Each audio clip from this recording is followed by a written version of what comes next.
कधी social drinking problem drinking मध्ये convert होते का? डेफिनेटली. आता सामाजिक प्रसंगी घेणं आणि त्याचं आपल्याला व्यसन लागणं, हे सिग्नेचर्स आपण साइन्स अँड सिग्नेचर्स ओळखायला पाहिजे.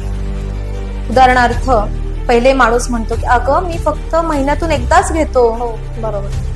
किंवा नाही नाही आज खूप फोर्स केला, आज खूप फोर्स केला मला मित्रांनी म्हणून मी घेतलं.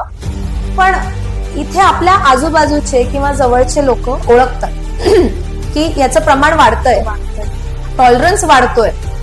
जर नाही घेतलं तर विड्रॉवल्स येत आहेत किंवा याची चिडचिड होते, याचे मूड स्विंग्स होत आहेत, किंवा तुम्हालाही जाणवतं की फ्रिक्वेन्सी वाढते. म्हणजे पहिले महिन्यातून एकदा होतं, मग 15 दिवसातून एकदा व्हायला लागतं, मग आता रोजच होतंय. नाही घेतलं तर थरथर होते, घबराहट होते, त्रास होतोय. सतत मेंदू 7 वाजले ठोका पडला की तिकडच वळतोय. इट इंडिकेट्स की तुम्ही आता व्यसनाधीन झालेले आहात आणि कुठंतरी तुम्हाला गरज आहे याच्यातून बाहेर पडायची.